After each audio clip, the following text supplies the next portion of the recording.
Keys to the Future, the podcast where we explore the stories, insights, and ideas that inspire the next generation of STEM professionals. I'm your host, Gabby Coe.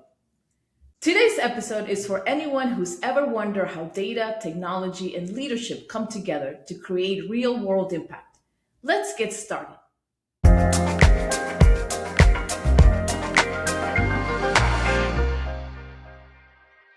We are joined by Michael Jones, a data scientist, deputy project lead, and technical fellow who leads cross functional teams of data scientists, software engineers, and UX designers to build enterprise solutions. Michael lives at the intersection of data, people, and purpose. And today he's going to share what it really takes to move from analyzing data to leading innovation. Michael, welcome to Keys to the Future, and thanks for sharing your journey with us. Thanks for having me. Appreciate it. So, Michael, let's start at the very, very beginning. What first sparked your interest in data science and technology? Okay. Yeah, this is a good question. And I feel like it's maybe a two-parter. So there's the data science side, which comes probably quite a bit later, in my career arc. So maybe I'll just tackle the tech part first. So, just kind of quick background on me, like growing up, my dad was, he was a military officer. He was in the Air Force. He was an electrical engineer, by degree. And I still remember this, like as a small kid. I think I was like maybe 6, 7, 8 years old. But I still remember our first PC, like in the house. And and honestly, I could probably even rattle off like some of the specs, like if I had to, like on that computer. But long story short, it was a thing where I was always asking him like to get on the computer, but it was not because I had some fascination with computers. It was I just wanted to play games. I was like, hey, like Dad, can you turn it on? Like, I want to play this game. Can you set it up? This, that, and the other.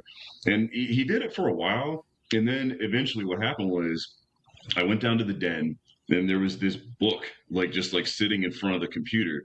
And, and there was like a little note, in there, like from my dad, and he was basically saying like, hey, I'm not doing this for you anymore. Like, so if you want to if you want to get on the computer, like you need to learn, like how it works, so, and it was this, and it was like, it was written for kids, but it was like how computers work. And on it, like, it was incredibly practical. Like now looking back at it, kind of getting in, as a small child, like getting into the command prompt, learning how to, like create directories and, doing the accessing files, which, being honest, like some of that still probably serves me, fairly well today. Cause I mean, that all of that's like still there. A lot of people just don't access it or touch it, because, you've got like the Windows, kind of forward facing aspect. And, most people don't play around with like the command prompt, but that's like, I think that was like kind of like my initial like foray, like into tech. And then what ended up happening was, it kind of turned into a thing where, I think he was like really proud, but there was a tinge of regret as well, because I probably got a little too good at it. So I was basically at that point, I kind of commandeered like his computer and he got kind of frustrated. But that's probably another story. So that's kind of like getting like into tech for me. So there was always that interest, like in computers, and yeah, kind of moving in that way. And then like I went to the Air Force, starting a career in aviation electronics, like on the F-15 airframe, so there was a combination of like, hey, like there's an understanding of computers, an understanding of electronics, like, so it kind of started like my technology like arc. I'll kind of fast forward, that because maybe we'll have a conversation about the military aspect, later. But basically, working for Northrop Grumman, and been working like for years, for Northrop Grumman. And so you asked about like, hey, like what sparked my interest in like data science. And so I was working like out in the field, supporting, operational tests, like for the F-15, now on the engineering side of the house. And I think what happened there, my interest in data science was actually kind of born out of frustration, if I'm being honest with you. What I saw was that there was just tons of data, like, all kinds of, like data at my disposal. And like I knew, like, I think I just kind of knew instinctively, like, hey, like there's something we could probably be doing with this. Um, and I was looking over it manually, just kind of, doing my best to kind of peruse it and, kind of find trends, patterns, the like whatever I could. But I think we all know now, especially, with the advent of, data science and machine learning, which I wasn't really all that familiar with at the time, but I was like, man, there's got to be a better way, like to make use of this, like from a predictive standpoint, just to better understand, because at that point I was working with radar systems, but it's like, is there a way to kind of analyze this performance like in a more efficient way? And so ended up doing some research, started looking at degree programs for for data science or data analytics. And so for me, it ended up being like an academic route, because I was like, well, for me personally, there are other ways to do it, and I will say that there are people that will get on like YouTube University and they will become like expert data scientists, and I think that's great. I'm not that disciplined, so I needed a degree program. Like I needed like something to kind of constrain me and say like, hey, like this is what we're going to learn, like in an organized way, and kind of and hold me to it. And I usually do pretty well, with that. But basically, going through that program, combination of like statistics, coding, data visualization, whatever the case may be. But like that was where I found out that I absolutely, was like, oh, I love this. Like, this is just like the coolest thing in the world. Like being able to, extract, like those types of trends, those patterns, those insights that a lot of times you're just not going to catch at first glance, as a human being. Like you can catch, things here and there, like instinctively, but, you start going over thousands of, observations, it begins to go out the window, and then there's recency bias that that kind of kicks in. So it's like, hey, like having the ability like to use you know data analytic tools to kind of manage that for you, and like organize those things like in a coherent way, and then being able to communicate those insights to interested stakeholders. It's like, oh man, this was like the coolest thing in the world. So yeah, that was kind of my arc, like moving toward data science, and then ultimately like led toward moving into like an actual like a formal data science career, because I was still working as a systems engineer, but they saw value in the work that I was doing and decided to bring me over into the data and analytics group. So yeah, that's kind of it in a nutshell. Yeah, and I love that you call it your technology arc, because that shows the evolution from, let's go back to where you said your dad provided you the first book that kind of enticed you to like go find out more and figure out for yourself how to use that computer that he had just to play games. But then it led to me basically learning the basics at that age, then working in the field where really the rubber meets the road, and finding out that you had a lot of information, a lot of data, what to do with it. And then that sparked in you a way of improving not just how you got the data, perhaps, but how you analyzed it and looked at the data and so on. I find that really fascinating. Was there a defining moment for you where you realized that this wasn't just a job, that it was your calling? That was There was always a challenge for me. Like I there was always this thing where I was like, am I doing the right thing? Like am I in the right spot? Like is like this job, like what I'm doing right now, like is it like the most like optimal fit, like for me, like as a human being? And I always felt like slightly out of place. And it's and I always did well, like like in my job. I was embedded, like in a military unit, so like I got along really well, with everybody, that I worked with. So it wasn't that I didn't enjoy the work, but I just felt like there was more. Um, and so again, like going back to that, where I started scratching that curiosity itch, that data itch. That's where it was like, oh yeah, this is really what I want to be doing. And so I felt called to do that. And that hasn't gone away, like, so now having moved, like into like, an official, data scientist role, um, you know, there was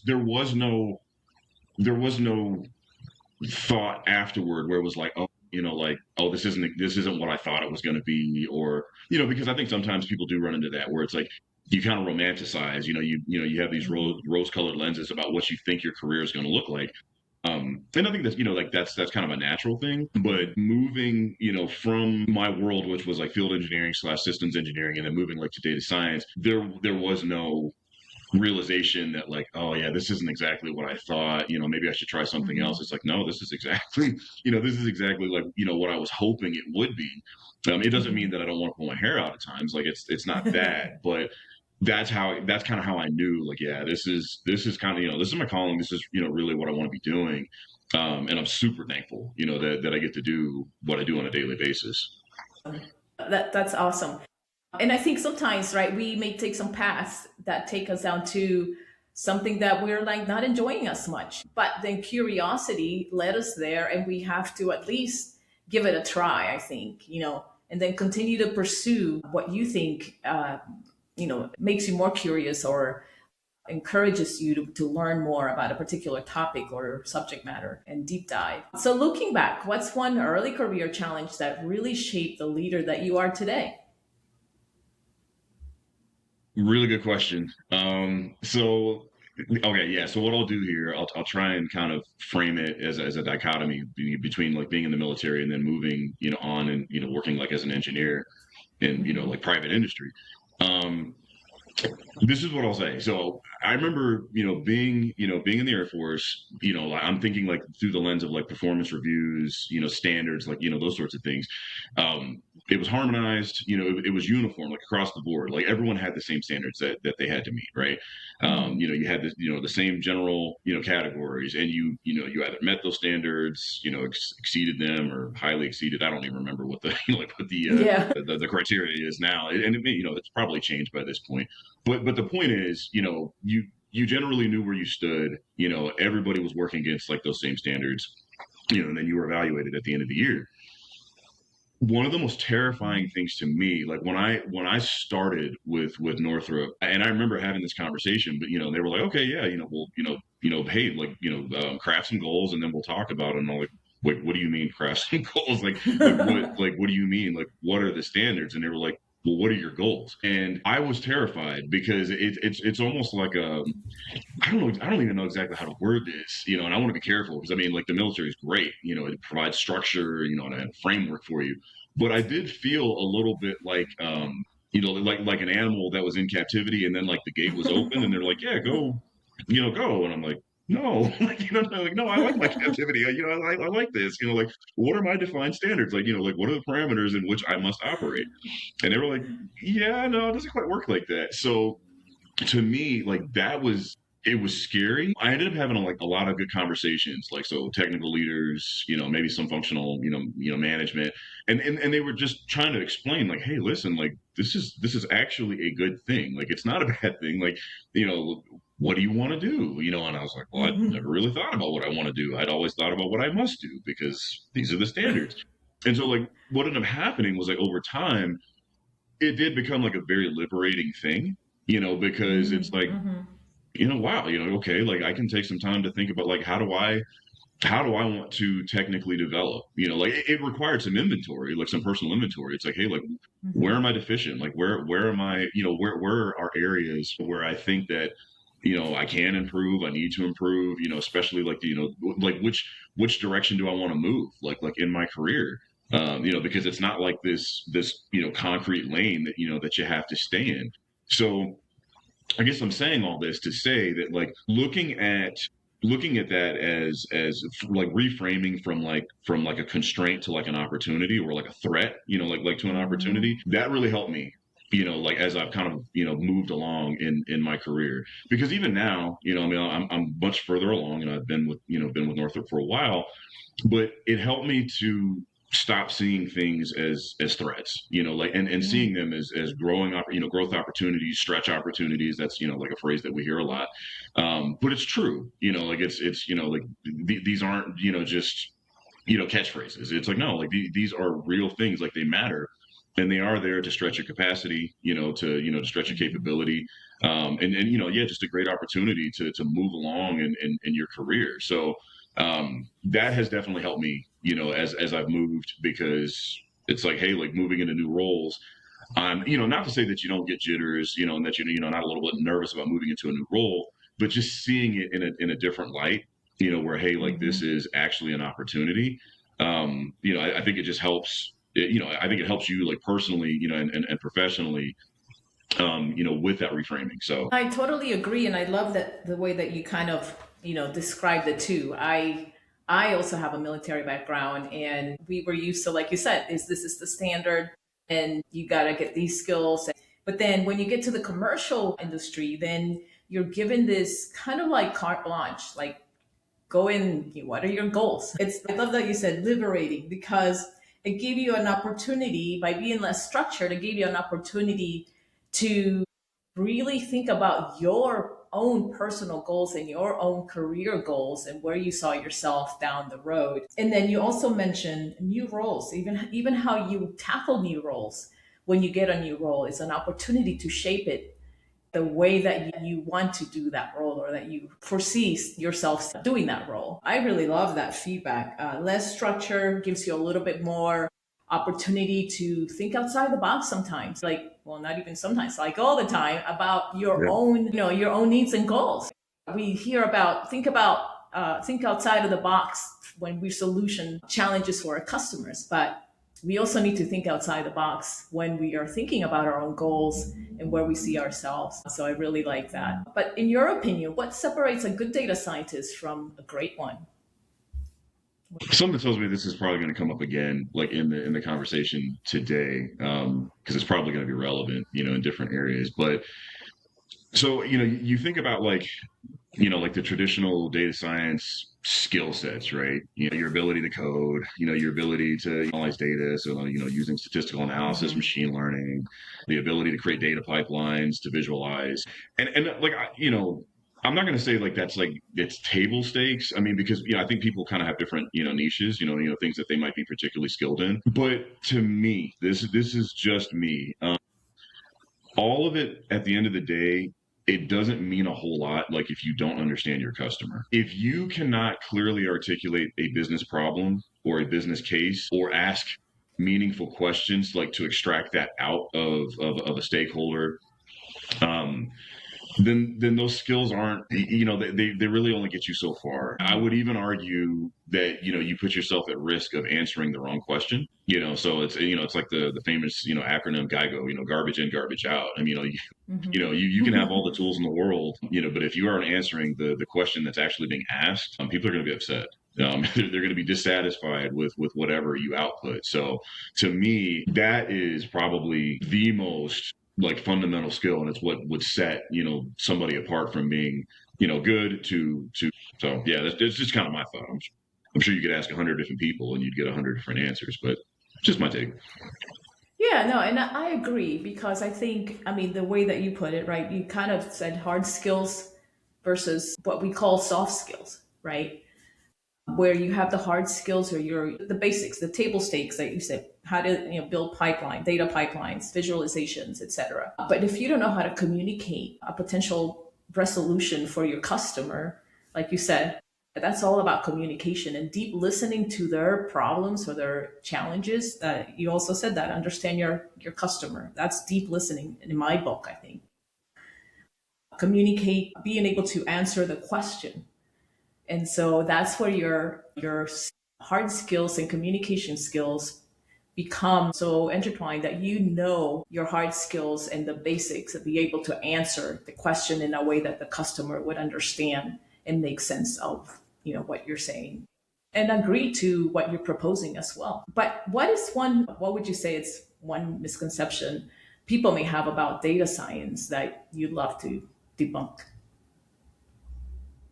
It goes back to like the importance of domain understanding, like don't domain expertise. And I think maybe there's probably some humility in that. People come out of school, maybe either at the undergrad or the graduate level, and it's like, hey, like I can address this problem. I've done 1,000 1,000 problems like this before. I've analyzed all kinds of data sets. But it's like, okay, I mean, that's cool, but like, do you understand this specific process? Have you talked to, the guy or the girl on the manufacturing line and actually understand like what they do? Um, the paperwork they fill out, like, do you understand their pain points?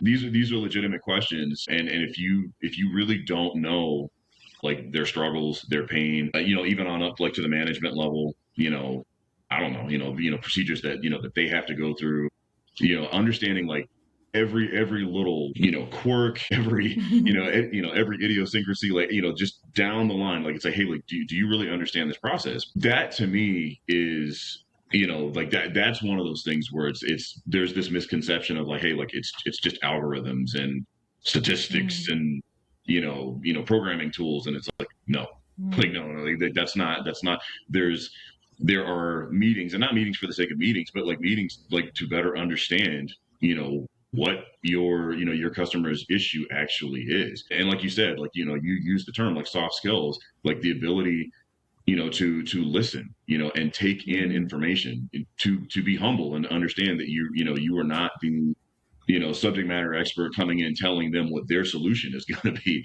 It's mm. understanding like that problem, and then from that understanding, there's this iterative process. Hey, are we getting this right?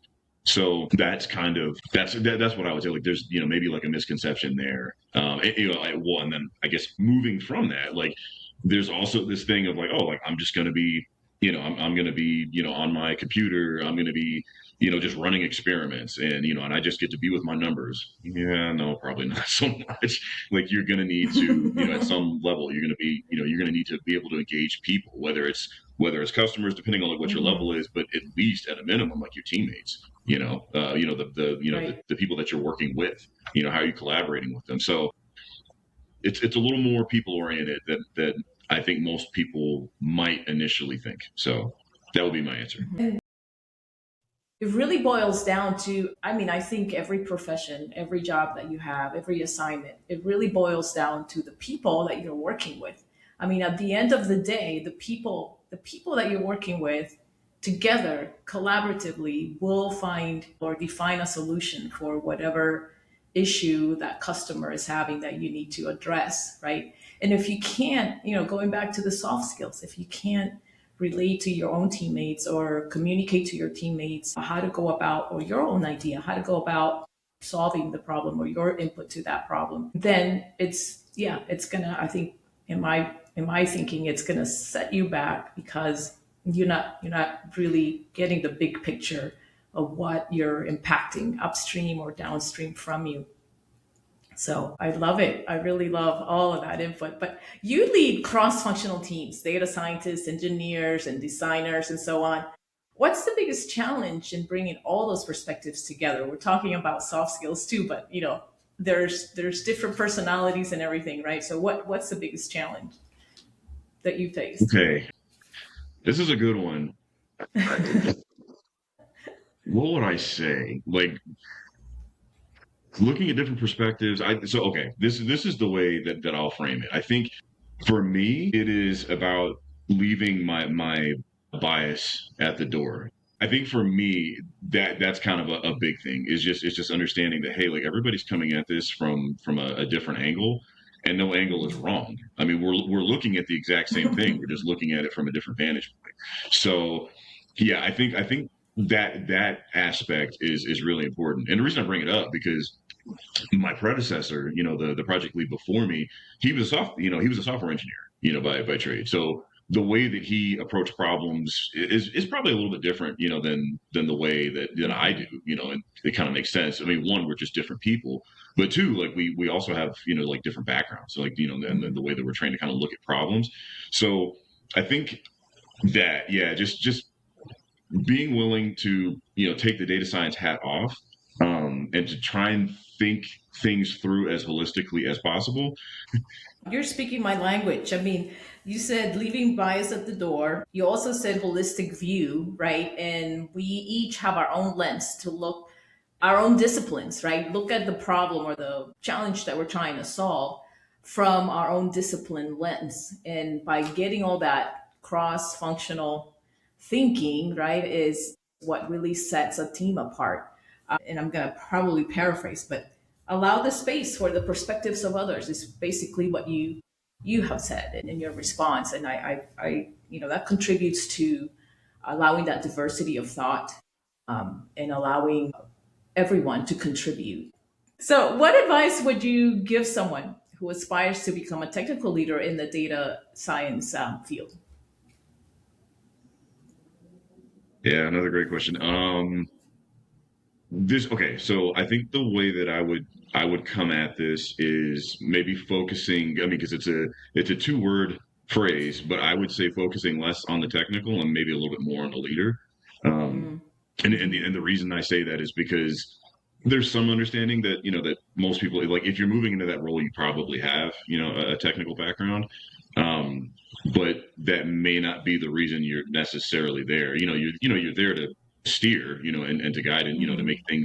make sure that things are kind of moving like from a 10,000 foot view the way that they should be. But the question is, like, are we exhibiting leadership? So humility is probably the first word that comes to mind for me. Hmm. One, this is not all on my shoulders. That's hubris. It's ridiculous. I mean, that's why you have a team. Hmm. So you know Yeah. you should be leveraging leveraging that team, like everybody's expertise, again, like coming from myriad angles.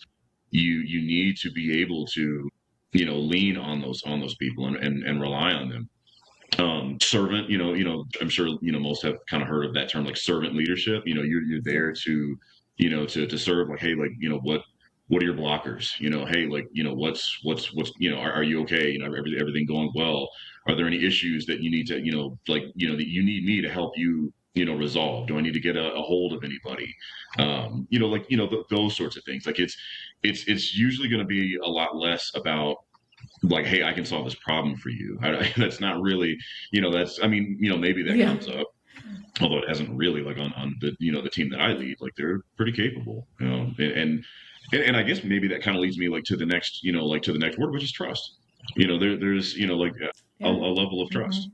I mean, Yeah. unless it's broken, but generally speaking, like, you walk in with the assumption that, hey, like, people are here, they want to contribute, they want to add value, their motivations are generally speaking, pure. I have to operate under that assumption unless they reveal otherwise, but that's usually not the case. So again, it's really more of, like, focus on the leadership, maybe overemphasizing, magnifying leadership, and a little bit of yeah, minimization on the technical part. So yeah, Hmm. that's what I would say.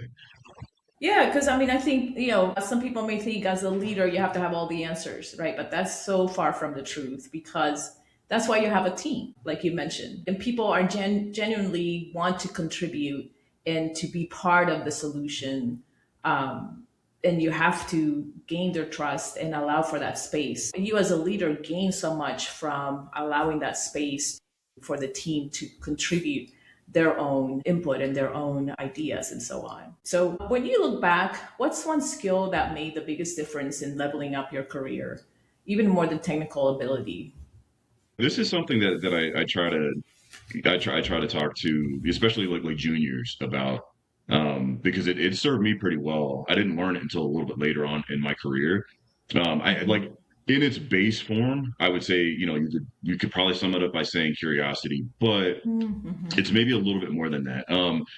What I found, which was really helpful, was there was this, okay, the curiosity, like, basically looking at the way that things are done, and then beginning to ask the questions, like, Hmm. hey, like, where are the gaps? Like, Hmm. what is not being done? What could be done more efficiently? How can I add value in a very unique way? And Hmm. then kind of thinking, like, with the end in mind. So, like, thinking, like, okay, like, what kind of solution could I devise, like, to solve, like, this specific problem?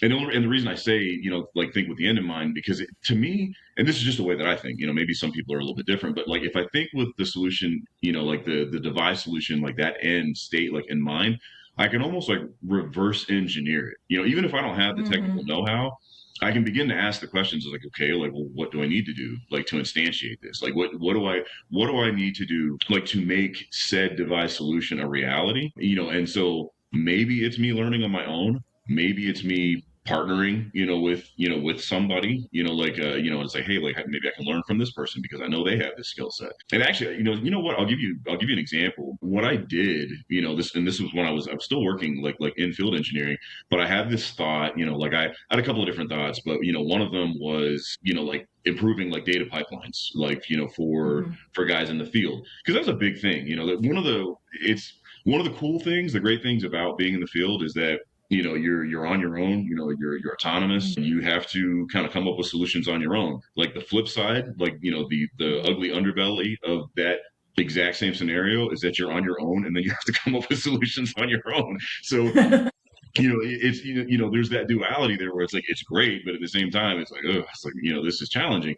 And so like I wanted to help solve that problem, like for people out in the field. And we had this, this really onerous process for annotating data, getting it loaded. There was a guy back in Baltimore that was having to like do all this Mm, extra work. And so I was like, hey, like I want to improve this. And so I started kind of thinking about it that way. And it was crazy because I had a conversation with my functional, and we ended up getting in touch with somebody like from the data and analytics group, mhm, and so we started doing it was like a pairing exercise, because he was a data engineer, and I was like, well, that's not not my area of expertise.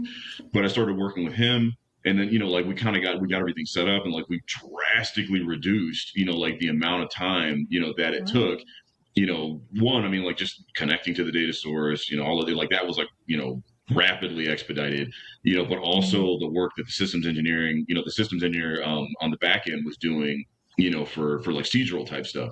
mm, So anyway, the point is, it was a great experience because it was really like that. It was kind of a manifestation of like what I'm talking about. It's like, hey, seeing a problem, devising some sort of mhm, solution, working backward, collaborating with other individuals, and then also this is like the other thing. And again, I'm pushing this more for the juniors, but I mean really anybody that's not doing it. I think it's also the next step in that is owning it. And what I mean, mhm. because I think a lot of times people they'll want to do the work, they'll and it's like, oh, this is I'm proud of the work that I did, but then they don't want to own it. Like they don't want to Mhm, present, and it's like, mhm, hey, listen, like this is a visibility opportunity for you. mhm. You take it as far as you possibly can. I mean, like there could be other opportunities for you, in another group. Which for me, I mean, that's Right. exactly what that ended up being. Like I moved from like from the systems engineering world to the data and analytics group, because I was able to do this, but then also get in front of the right people and present it. Mhm, Director level, VP, and they were impressed with the work. So mhm. and I know some people kind of see that as like self-serving, but it's like, hey, listen, this is your career. Nobody's Exactly. going to to steward it or steer it the way that you are. So that's that's what I would say. I agree because I mean, you're in the commercial world, like the military, you're more in control of where you want to steer your career in the commercial world than you are in the military, right? And we Yeah. already talked about the structure and all of that. But if you are not getting that visibility and always doing the work, but not getting the visibility, then the opportunities may not come as fast as you would like, you know? So I think you hit that right on, that right on. There is a very, very hot topic now, AI, artificial intelligence. And I'm just wondering what trends in data science and AI got, like get you get your curiosity going right now. Okay, so I'll preface this by saying that you know, I'm I'm more of a, like an old school kind of traditional, analytics guy using statistics, and then like some of the traditional machine learning stuff. Obviously, like Mm-hmm. I kind of have to stay up to speed with, large language models and the like, so I'm aware of all that. But I think for the question you just asked, I might wax a little philosophical.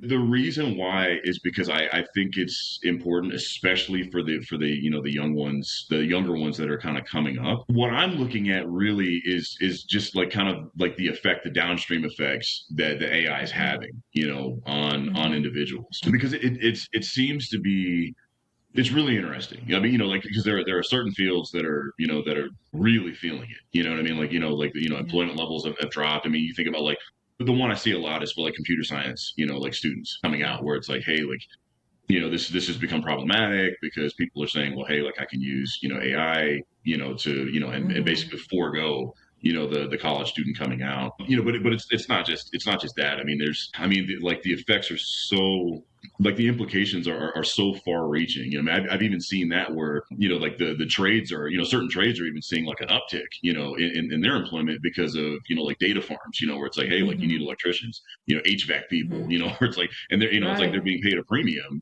because like data and the ability to process it is like so precious. So like for me, it's really more kind of seeing like the ancillary effects that that it's having just all around us, like that part Mm-hmm. has been like fascinating. I don't know if I wouldn't go so far to say it's exciting, but it's just very intriguing. And the dust hasn't Hmm. settled. You know what I mean? Like Right. Yeah. I don't know where this is going. That part of the story isn't really told yet. So seeing where it goes ought to be interesting. But yeah, I mean that's probably the biggest thing is just seeing like the impacts, like the disparate impacts like it's having. And it's not just a national thing; it's global. I mean, it's everywhere. So I'd like to conclude our conversation here with a kind of like a rapid round for our students and early career professionals who are listening. What's one habit every high performer should build? What do you think? I'll go back to what I said. I think basically like early on in your career, setting up some sort of framework for yourself. I guess maybe I'd call it like a discriminator, framework. And all I mean by that is, like how are you discriminating yourself, like from others? There are different ways to do that. I mean, I kind of laid mine out, which is strategically, looking at, like where you are like in that moment and determining, like what are other people not doing that I can do that can set myself apart, can set me apart, Hmm. from my peers. How can I add value, in a way that others are not. So it's I would say, again, it's moving into that kind of soft skill territory, but it's strategic thinking. Yes, strategic, long term downstream, type thinking, because all of this is going to affect your career arc. It could potentially expedite your career arc, and move you along a little bit more quickly, than those around you. So that's probably what I would say from like a high performance standpoint.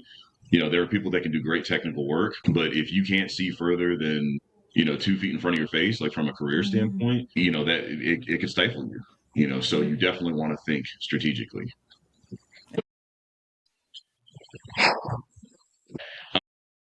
So, what about one word that defines your leadership style?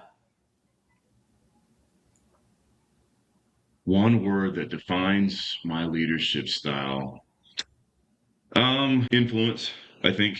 Um, and I mean, because there are different types of leadership styles. Hmm. I think just my personal opinion, but for me, like influence is one.